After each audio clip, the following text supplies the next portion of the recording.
This is Daybreak for Monday, June 9th, 1986. The Rogers Commission releases its long-awaited report on the explosion of the Space Shuttle Challenger. The Commission's report says a breached booster rocket joint, whose weaknesses were known but ignored, destroyed the Challenger. The Commission also concluded that unnecessary risks have to be eliminated in the future manned flights. We'll have an up-to-date report on the Commission's findings from CNN's John Holloman, and we'll take you live to a news conference with Commission Chairman William Rogers just ahead on Newsday. But first, this weather update with Flip Spot. A service of Turner Broadcasting System. The long-awaited report on the explosion of the Space Shuttle Challenger has been released to the public today. Good afternoon and welcome to Newsday. I'm Bernard Shaw in Washington. In just a few moments, the guiding force behind the President's Commission investigating the shuttle disaster, former Secretary of State William Rogers, will hold a news conference with the Vice Chairman, Neil Armstrong. We'll carry that news conference live from the old Executive Office building. But first, CNN's John Holloman has a brief report on the 250-page document. The report says the Challenger was doomed from the instant the solid rocket boosters were ignited. The seal between the lower two segments of the right side booster burned up less than a second after ignition. A minute later, rocket fuel, burning at more than 6,000 degrees, created the bright plume burning around the joint, finally cutting through the support, attaching the booster to the rest of the shuttle, and burning through the huge external liquid hydrogen tank. Less than a second after that, the tip of the solid rocket booster broke into the liquid oxygen tank above. The two gases burned almost explosively, destroying the shuttle. Several large sections, including the crew compartment, fell into the ocean below. The Commission says NASA's flawed decision-making process was the contributing cause of the accident, saying those who decided to launch the shuttle on that cold January morning were unaware of recent problems concerning the O-rings and of the initial recommendation of the contractor Morton Thiokol advising against a launch in weather colder than 53 degrees. The recommendations are change the rocket motor joint and seal, either through eliminating it altogether or redesigning the current seal with independent oversight. Change the shuttle management structure to give the shuttle program manager all authority for future operations. Promote astronauts to management jobs and establish a shuttle safety panel. Review all critical items on the shuttle whose failure could lead to loss of mission, vehicle, or crew. Establish a NASA-wide office of safety reporting directly to the administrator. Improve communication between the Marshall Space Flight Center and NASA headquarters. Improve landing safety, upgrade the tires, brakes, and steering systems, and avoid landings at Cape Canaveral. Find a way to get the crew out of the shuttle if something goes wrong during takeoff or landing. Ensure the shuttle does not fly so often that it again becomes unsafe.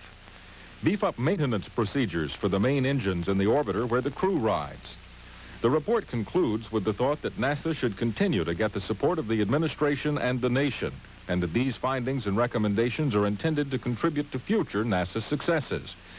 But the damage done to NASA's image as a result of the accident and this report on it are yet to be determined. The space agency's future is said by some on the Presidential Commission to be hanging by a thread. And if anything like the Challenger disaster happens in the future, that thread will certainly snap. John Holloman, CNN Live in Washington. John, I was impressed with President Reagan's remarks in the Rose Garden a short while ago when he addressed the Commission members, and he praised the Commission. He said that their investigation was thorough and resolute, and the President himself seemed very resolute. Concluding his remarks, he said, "We will do what has to be done to make our space program safe."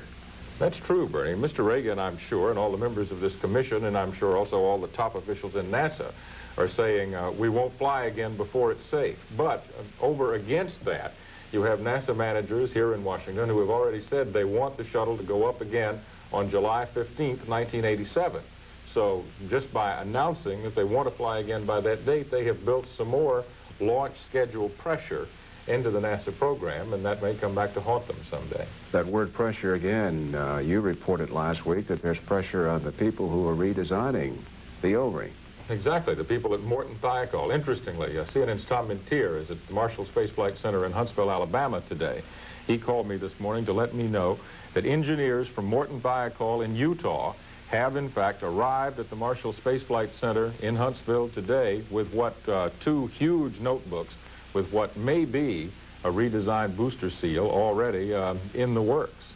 To all our viewers, we are standing by waiting to carry for you live the news conference of the Presidential Shuttle Commission Chairman, William Rogers, and the Vice Chairman, former astronaut Neil Armstrong. John Holloman, safety, escape mechanisms. That's an interesting question. You know, the original shuttle, the first one that actually flew, had two ejection seats in it so that the astronauts who were in there could be boosted out in case of some sort of accident. They were removed for a number of reasons. First of all, they added a great deal of weight, and they also needed that weight for other mission specialists and crew members on the shuttle. The astronauts themselves are concerned that any sort of ejection seat that would get an astronaut out of the shuttle during this first 7 minutes, when those solid rocket boosters are firing and the main engines are firing, would have to have explosive devices, because if those things just popped out of the top, what would happen is the person sitting in the ejection seat would be hit by the rising tail of the Challenger or of the orbiter and would be killed. So you have to have something rocket-powered inside the crew compartment. And if that happened, that would be another explosive device. In today's edition of Newsday, NASA Administrator James Fletcher reacts to the findings of the President's Commission on the Challenger disaster. We'll bring remarks to you live from NASA headquarters in Washington. At CNN headquarters in Atlanta, I'm Don Miller. I'm Bella Shaw. In Washington, I'm Bernard Shaw. An accident rooted in history. That is how the Challenger Commission report released today describes the January 28th explosion that killed 7 astronauts. After 4 months of research and more than 35 formal hearings, Chairman William Rogers gave President Reagan his commission's report at a Rose Garden ceremony. At a news conference later, Rogers told reporters the panel has concluded just exactly what went wrong in that fateful launch. That our work will precisely how this accident occurred. And I think that, I certainly hope that there will be no nagging questions that remain about it. I think every agency that worked with us on this report and all of the people on the commission came to the same conclusion, that this tragic accident was a result of the failure of that joint on the right aft booster rocket. The Commission report says the fatal sequence of events began with the faulty design of the booster rockets. It says things got worse as both NASA and contractor managers first failed to recognize the booster problem and then failed to fix it. Singled out in this 265-page report, the Marshall Space Flight Center, which oversees the booster rocket program, also included a list of specifics on just how the shuttle program must be changed. CNN's John Holloman has more. The recommendations are change the rocket motor joint and seal, either through eliminating it altogether or redesigning the current seal with independent oversight. Change the shuttle management structure to give the shuttle program manager all authority for future operations. Promote astronauts to management jobs and establish a shuttle safety panel. Review all critical items on the shuttle whose failure could lead to loss of mission, vehicle, or crew. Establish a NASA-wide office of safety reporting directly to the administrator. Improve communication between the Marshall Space Flight Center and NASA headquarters. Improve landing safety, upgrade the tires, brakes, and steering systems, and avoid landings at Cape Canaveral. Find a way to get the crew out of the shuttle if something goes wrong during takeoff or landing. Ensure the shuttle does not fly so often that it again becomes unsafe. Beef up maintenance procedures for the main engines in the orbiter where the crew rides. The report concludes with the thought that NASA should continue to get the support of the administration and the nation, and that these findings and recommendations are intended to contribute to future NASA successes. But the damage done to NASA's image as a result of the accident and this report on it are yet to be determined. The space agency's future, said by some on the commission, to be hanging by a thread. John Holloman, CNN, live in Washington. Thanks, John. Dr. Fletcher, as well as Neil Armstrong, Shuttle Commission Chairman William Rogers, each of them qualifying their responses to the question of whether next summer launch time is realistic. It's not realistic, Bernie. A lot of experts in the space community say that it's not realistic. They say that if many of the recommendations in this report, say a majority of them are followed, the shuttle won't fly in July. It probably won't fly in 1987. Senator John Glenn talked to us yesterday and suggested that Fletcher was again perhaps being a little bit more optimistic than he should be. He said in his response here just a moment or two ago that this was not an optimistic, it was a realistic estimate of when the shuttle could fly. But there's just no way that they can do it. NASA set up an interim timetable for when a new booster joint should be designed. If that timetable is met, then it will start going into testing about 2 months from now. But one of the things the Commission is urging NASA to do is when they test this new booster design, right now what they have out at Morton Thiokol in Utah is something called a test stand. And it amounts to a concrete pillar that's lying on its side with the rocket booster that can be strapped into that pillar this way. The Commission members say that's not realistic. You don't fire that booster like a bullet, you fire it like a rocket. And they say it's got to be fired, test-fired, standing upright. It's much more complicated, very expensive, and time-consuming to build a platform on which they could do that. As you know, I was down at the Marshall Space Flight Center where this would have to be done. They have a test stand that they're planning to use and adapt for another rocket firing program, and they say it's going to take them 1.5 years to get that ready for this other rocket program. I got from that if they did that for the rocket booster, it would also take them 1.5 years to get a test stand, upright test stand ready to do it. And that means that if they follow that recommendation, we're looking not at 1 year, but at least at 1.5 years before the new booster could even be tested. One interesting thing about this news conference by Dr. Fletcher, the dynamics. He has been there before, as you know. He's been here in Washington. He's an old hand. And it would seem that NASA could not have anyone better right now. And I say that for this reason. The diplomacy of getting along with the Congress. Here's an agency that is in deep trouble. The sense of federal budget restraints is very intense on Capitol Hill. Certainly. He knows he's got to be a diplomat. Yet he has got to be a morale officer, too, because he's got lots of men and women who are very dedicated, who are really under the gun right now. Yeah, you heard the NASA employees in the back of that room where the news conference was, who burst into applause when Fletcher got through with his opening statement. He does have the ability to galvanize the people who work for NASA and get them on the right track. And I've watched him in his confirmation hearings and in a couple of budget hearings over the past few weeks. And he is remarkable in the skill with which he handles the members of these budget committees who are right now much more critical and taking a much closer look at NASA than they've ever taken before.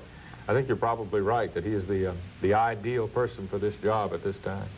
The release of the report publicly today in the Rose Garden, President Reagan and the Shuttle Commission Chairman William Rogers both making comments, and then Senator Albert Gore, a member of the Space Oversight Subcommittee of the United States Senate, and now Dr. James Fletcher on this very heady day of documents and reactions to that big report. Dr. James Fletcher, the administrator of NASA, throwing down the gauntlet to his agency and saying at one point, to regain our honor in its fullest. I'm Bernard Shaw in Washington for John Holloman. We now go back to Bella. In America, we learn from our setbacks as well as our successes. And although the lessons of failure are hard, they are often the most important on the road to progress.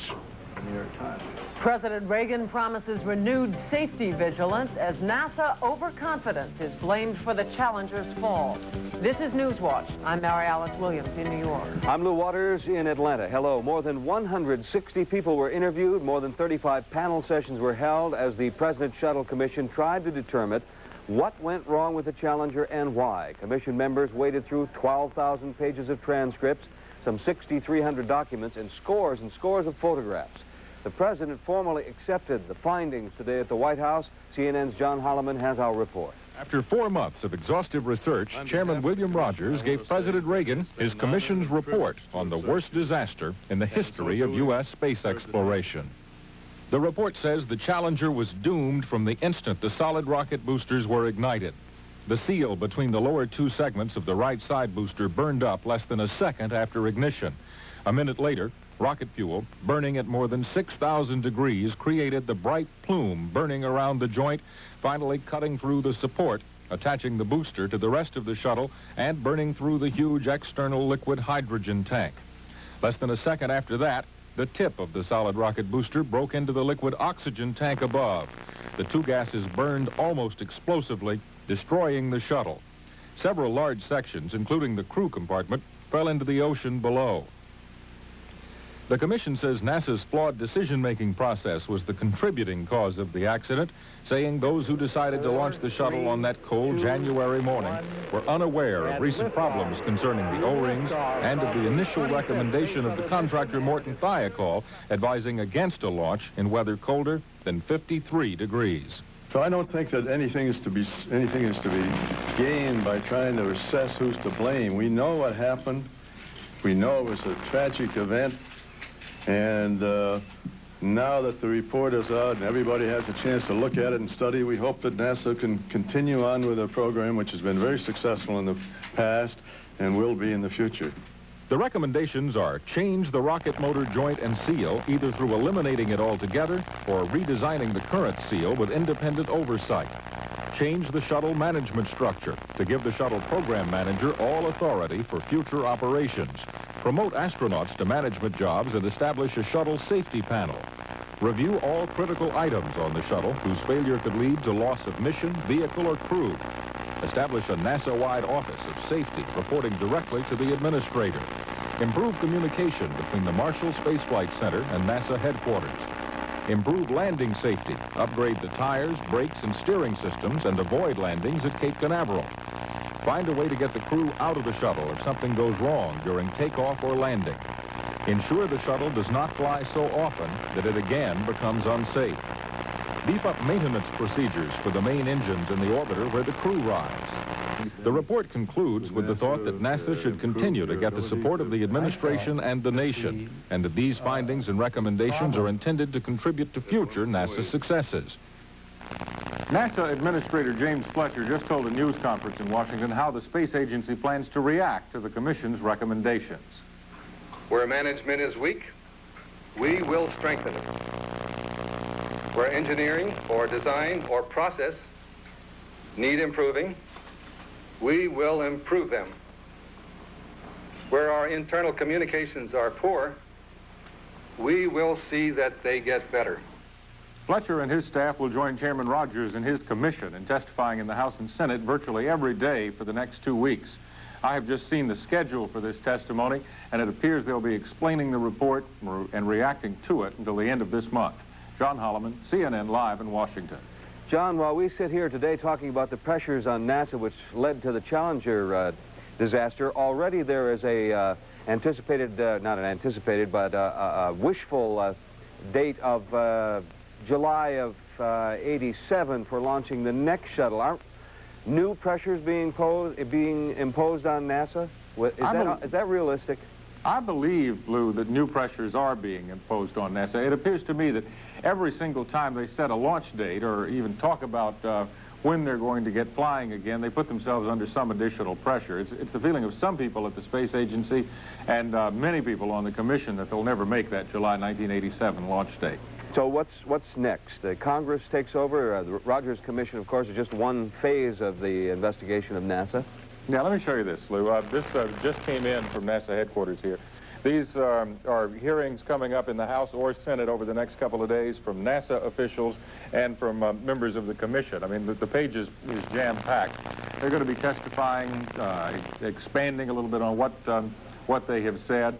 The Commission members, of course, will be talking to reporters over the next several days, and we hope to talk to several of them and see more about the process that went into this report. And also, 2 or 3 weeks from now, we will begin to get some of the 14,000 pages of additional appendix matter that goes along with these reports. So there'll be a lot more to look at than the glossy covered 250 or so page report that we got today. Okay, John Holloman in Washington. Now to Mary Alice in New York. Capitol Hill reaction to the final Challenger report was swift. Most members of Congress praised the painstaking work of the Rogers Commission. Now, Congress will have to make some hard choices on the course of the shuttle's future. Both the President and the Congress have their work cut out for them in the wake of this Commission report. In the Congress, we've got to implement the recommendations, and we've got to make the very hard decisions on a new orbiter and the future of the space station and the trans-atmospheric vehicle and other specific decisions. The administration has to give us a clear goal for NASA, and it has to come in with clear recommendations on how to set priorities over the next few years. I think there's an element of negligence involved in that they knew in 14 out of the 24 flights they found damage in that particular joint that failed and didn't do anything about it. So I think that they didn't go far enough in assessing the possibility of negligence in the accident. We're going to be examining the NASA managers, the contract personnel. We'll be doing a redundancy check to what the Presidential Commission has already done very well, just to see if anything has fallen through the cracks. We'll take a closer look at the Commission's findings with Senators Donald Regal and Jake Garn during the next half hour. As the manufacturer of the shuttle solid rocket boosters, the Morton Thiokol Company comes in for some sharp criticism from the Rogers Commission. The company is now trying to solve the SRB problem, which led to the Challenger disaster. A group of Thiokol engineers traveled to the Marshall Space Flight Center in Huntsville, Alabama earlier today to show their proposals for redesigning the SRB joints. Among those making that trip, Alan McDonald and Roger Beaujolais. Both of them voiced serious concern about launching the Challenger in cold weather prior to the shuttle accident. U.S. Challenger, go with throttle up. Roger, go with throttle up.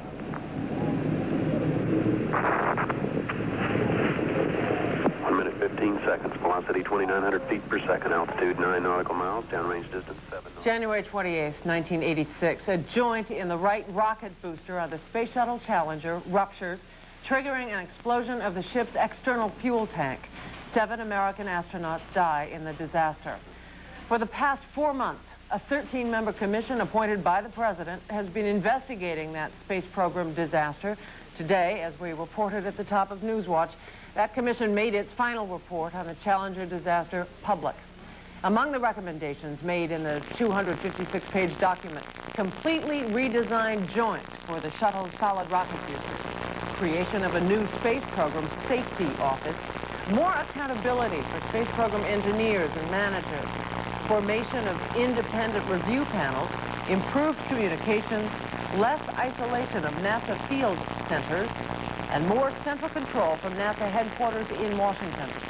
Congress now must follow up on many of these recommendations, both in terms of holding hearings and taking legislative and monitoring action. It was 132 days ago. The Space Shuttle Challenger exploded in full view of the nation.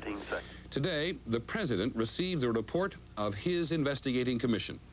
We've suffered a tragedy and a setback, but we'll forge ahead, wiser this time and undaunted. As undaunted as the spirit of the Challenger and her 7 heroes. From ABC, this is World News Tonight with Peter Jennings. Good evening. We all know that pointing the finger will not bring Challenger's crew back again. We do know today in full what went wrong, why it did, who's to blame, and what should be done to prevent it happening again. And we're going to cover the Commission report tonight in just those categories. And the former Apollo astronaut Gene Cernan will help us understand some of the implications. The report was formally handed to the President today by former Secretary of State William Rogers. First, here's ABC's James Walker. What went wrong with the shuttle that ended the flight 73 seconds after launch? The report says the direct cause of the Challenger accident was, quote, the failure of the pressure seal in the aft field joint of the right solid rocket motor. That failure was the result of poor design aggravated by cold weather. The Commission outlined step by step what went wrong with the launch of Challenger. The command is given to ignite the solid rocket boosters. About a half a second later, the first confirmed sighting of smoke on the right solid rocket booster, meaning the rubber O-ring seals had not properly sealed the gap in the joint between segments of the rocket booster. As a result, hot gases begin to escape along with smoke from the burning O-rings. 3 seconds later, the leaking smoke stops. The Commission isn't sure why. Meanwhile, the shuttle hurtles forward, aerodynamic pressure against the vehicle bills as Challenger battles maximum stress. Suddenly, the vibrations pop whatever had sealed the joint. 1 minute into the flight, a flame that acted like a blowtorch begins to eat away at the aft attach ring and strut that holds the right solid rocket booster to the external fuel tank. The ring melts and breaks. The booster pivots. The bottom moves out and shears off the Challenger's wing, while the top of the booster slams into the external fuel tank, which holds liquid oxygen and liquid hydrogen. both compartments rupture. Their contents mix, creating a fireball that blows apart the external tank, explosively separating the orbiter and the boosters. The orbiter, with its broken wing, starts to spin out of control at supersonic speeds. Only designed to be flying nose forward, the unusual stresses cause the orbiter to break up. Pictures in the report show the shuttle's wing and crew cabin beginning the 40,000-foot plunge to the ocean. The report does not say how or when the astronauts died. It does say neither the crew nor mission control had any warning of the impending disaster, and that even had there been a warning, there was nothing anyone could do to save them. The reason nothing could be done, the Commission said, was simple. The shuttle was not designed to survive if the rocket boosters failed. But in one respect, Gene Cernan, something could be done. The chilling thing about this report is how many people in the space community knew this could happen. We lived with a failure, Peter, and that should not have happened. That's not the protocol of the business we're in. This shuttle's been flying on the edge since the very first time it was launched. You know, it appears to me now it's possible this could have happened from that very first flight. The boosters have not changed. We've lived with that problem. Don't a lot of people in the space community feel betrayed? There's a lot of people have worked long and hard for many, many years to develop the reputation NASA has had for the last 25 years, and I think many people do feel betrayed by decisions that were made by even they know were wrong decisions. I think we know now, not just in retrospect, but we had to know then that those decisions were marginal. Okay, we'll come back in a second. There we first see what happened. The next question is why it happened. Once again, in detail, here's James Walker. Why did it happen? The report says there was plenty of evidence of trouble with the booster's field joint. The O-ring seal had eroded on previous flights, something that had not been anticipated. Because there was no shuttle disaster, NASA kept the shuttle flying. The report sharply criticizes NASA and Morton Thiokol, maker of the booster rockets, for failing to recognize the faulty design as a problem, for failing to fix it, and finally, for treating it as an acceptable flight risk. The report quotes Commission member Richard FEYNMAN. It's a kind of Russian roulette. You got away with it. There was a risk. You got away with it. But it shouldn't be done over and over again like that. And when I look at the reviews, I find the perpetual movement heading for trouble. The trouble was not new. Beginning in 1977, 8.5 years ago, there had been repeated warnings from NASA and Morton Thiokol engineers about the serious consequences of joint failure, and that if it did fail, quote, the result would be a catastrophe of the highest order, loss of human life. The warnings were minimized even up to the day of launch. Why? Because the report said NASA established an unrealistic flight schedule resulting in unrelenting pressure. Presidential Commission member Joseph Sutter said that pressure was particularly felt at the Marshall Space Flight Center, developer of the solid rocket boosters. Marshall had the problem on their backs to ensure that the joint was proper, but they also had the problem on their backs to support the launch.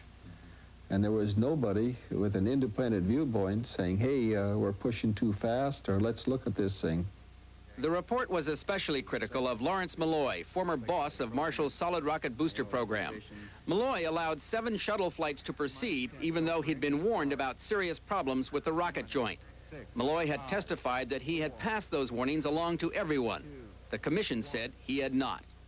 And what about the final decision to launch? The report says it was flawed, that NASA decision makers were unaware of the recent history of O-ring problems and unaware of recommendations against launch by the contractors. If they had known all of the facts, the report says, it is highly unlikely that they would have decided to launch Challenger on January 28th. Gene, the language of the report is so direct. Ignorance, irresponsibility, human error. Is that really the way it was? Peter, this accident should not have happened. Ignorance is a strong word, but certainly there were some irresponsible decisions, and I don't mean to talk as a Monday morning quarterback, but that is the way it was. Now, the astronaut corps, which has not always had a lot of influence, in some respects has been betrayed here. Will the astronaut corps, as you know it today, be happy with this Commission report? Well, they'll be happy with it. They participated in it. Their testimony is part of the report. The real impact of the report is what we do with it, where we go from here, and how do we get there. Then they will be happy. But the truth of the matter is that 7 astronauts were betrayed. Too strong to say that? They lost their lives, Peter. That's about as strong as you can get. Okay. Once more, the Rogers Commission also had a lot to say about the future of the space program, and it does make some very sweeping recommendations for change. Once again, James Walker. What should be done? The Presidential Commission report contains 9 major recommendations, from redesigning the solid rocket booster joint to establishing tighter management controls. First and foremost, redesign. The joint should be fully understood, tested, and verified. To make sure that happens, an independent oversight committee would be established. NASA management in Washington must have a stronger role in running the program, and more astronauts should become managers. Critical safety items such as tires, brakes, and steering must be redesigned. The Commission also recommended that to decrease launch pressure on the shuttle, unmanned vehicles such as the Titan be utilized for deploying satellites. NASA Administrator James Fletcher said again today that he thinks the shuttle can fly by July 1987. Where management is weak, we will strengthen it. Where engineering or design or process need improving, we will improve them. Where our internal communications are poor, we will see that they get better. But Commission Co-Chairman Neil Armstrong isn't sure that the shuttle can fly again so soon. At this point in time, there isn't anyone on the Commission or perhaps even in industry that can make a good answer as to when the shuttle will fly again. I think it would really be irresponsible to make that judgment. Commission Chairman William Rogers says he thinks the shuttle can fly safely again. It would be a mistake to think that you could eliminate the risk entirely from space travel.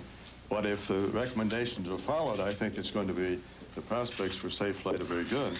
In spite of the Commission's support of NASA, which it describes as a national resource, the criticisms that were raised in the report make it clear that the space agency faces intense scrutiny and even further upheaval before it can even consider launching another manned spaceflight. James Walker, ABC News, Washington. Gene, the astronauts are not the whole program. We both know that. But if the Commission recommendations are not carried out in full, as an astronaut, would you fly again?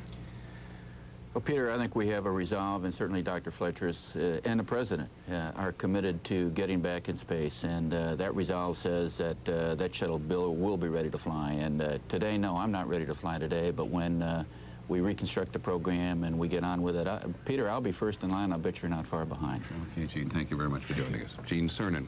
The widow, incidentally, of the Challenger commander, Dick Scobee, told reporters today she still hopes the shuttle will fly again. June Scobee says she has no plans for any legal action as a result of the accident. All that was important to me was him, she said, and nothing will bring him back.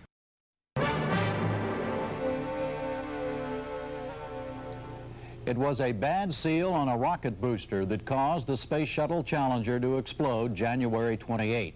It was a bad management attitude toward safety that failed to find and act on that bad seal. Thus spoke today the Presidential Commission on the shuttle tragedy. Correspondent Elizabeth Brackett has this full report on the commission and its findings. The President had asked the commission he appointed 120 days ago to find the cause of the Challenger disaster. And today, the commission said they had done that. In clear, concise language, the report states, the cause of the Challenger accident was the failure of the pressure seal due to a faulty design. We know precisely how this accident occurred. And I think that, I certainly hope that there will be no nagging questions that remain about it. I think every agency that worked with us on this report and all of the people on the commission came to the same conclusion, that this tragic accident was a result of the failure of that joint on the right aft booster rocket. The commission found that the seals on the right rocket began to fail 1/2 second after liftoff. 1 minute into the launch, a plume of flame emerged from the damaged joint. The plume hit the external fuel tank and the Challenger was destroyed. NASA photos show the crew compartment falling free of the massive fireball, but the report gave no details on how long the astronauts may have survived. As you probably know if you followed the investigation, we did not ask questions about that. We thought that that did not really relate to our mandate. We realized there was a lot of public interest in it, but we did not think that was appropriate for us to develop. After deciding that the failure of the seal had caused the accident, the commission then asked why the seal had failed. The finding? Neither NASA or Morton Thiokol, the contractor, ever fully understood or fully tested the joint sealing action. As a result, the first of the Commission's 9 recommendations called for a change in the joint and seal design, thorough testing of the new joint, and a review of the new design by an outside panel of scientists from the National Research Council. But the Commission found that the cause of the disaster was not only faulty technology, it was also a faulty decision-making process. Engineers at Morton Thiokol told commissioners in hearings that they had not wanted the Challenger to launch because of their fear that cold weather would cause the seals to fail. The bottom line was that the engineering people would not recommend a launch below 53 degrees Fahrenheit. But that recommendation never made its way to the top. Instead, the finding of the Commission was Thiokol management reversed its position at the urging of NASA managers at the Marshall Space Flight Center in order to accommodate a major customer. That finding led to several recommendations. 1, reorganize and centralize the shuttle management. Involve astronauts in more management decisions. Chairman Rogers said it was not the purpose of the Commission to directly blame anyone for the disaster. So I don't think that anything is to be gained by trying to assess who's to blame. We know what happened. We know it was a tragic event. And now that the report is out and everybody has a chance to look at it and study, we hope that NASA can continue on with a program which has been very successful in the past and will be in the future. Though the report did not blame individuals for the disaster, it did come down hard on the management at the Marshall Space Flight Center. The report recommended that Marshall improve its communications by changing personnel, changing its organization, or indoctrinating its personnel. The director of the Marshall Space Flight Center has already announced his early retirement, and Chairman Rogers hinted today that more changes will follow. I think that NASA's recent decisions have been constructive. I had a little discussion this morning with Jim Fletcher and Admiral Truly. I think they're quite aware of the needs for management changes. I think they're quite aware of the need for restructuring some aspects of management, and I have confidence that they'll do that. The Commission blamed the faulty decision-making on another problem, the pressure to launch. As a result, the Commission recommended that a flight rate be established that is consistent with NASA resources. When you set out with a schedule and you, whatever it was, 24 launches a year, and then you try to live up to the schedule, you have self-imposed pressures. When you realize that you're falling behind the schedule, you can't meet it, then it becomes very difficult, and we have attempted in our report to point that out. So we would urge NASA not to be too optimistic about the launch schedule, to do it on a realistic basis, and I think they will. There was to be a 10th recommendation in the report, but after objections to the tone and scope of that recommendation by the Nobel laureate on the panel, Dr. Richard Feynman, the recommendation turned into a concluding thought. That concluding thought urges the administration and the nation to continue to support NASA. Late this afternoon, NASA had a chance to respond to the Commission's report. NASA's new chief, James Fletcher, spoke at a news conference. We are going to behave like a family which has suffered a tragic event. We are going to deal responsibly with our loss without needless recrimination, and we are going to move forward facing and conquering the challenges that face us. Where management is weak, we will strengthen it. Where engineering or design or process need improving, we will improve them. Where our internal communications are poor, we will see that they get better. I'm wondering if you could assess for us the morale damage done here at NASA, how much damage control you might have to do, and what effect you think it may have on future flights, including getting the launch off that you hope you can get off next summer. Well, I've heard a lot of talk about the morale question, and I would rather call it a motivation and dedication question.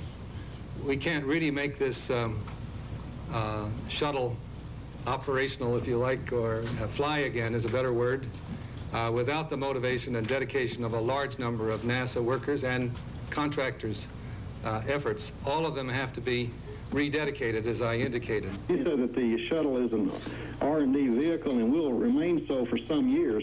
Would you anticipate flying citizens on an R&D vehicle? I think as long as citizens understand the risk that they are taking, and I intend personally to make sure that they do, then I think it is acceptable. They will not be flying on the earlier flights.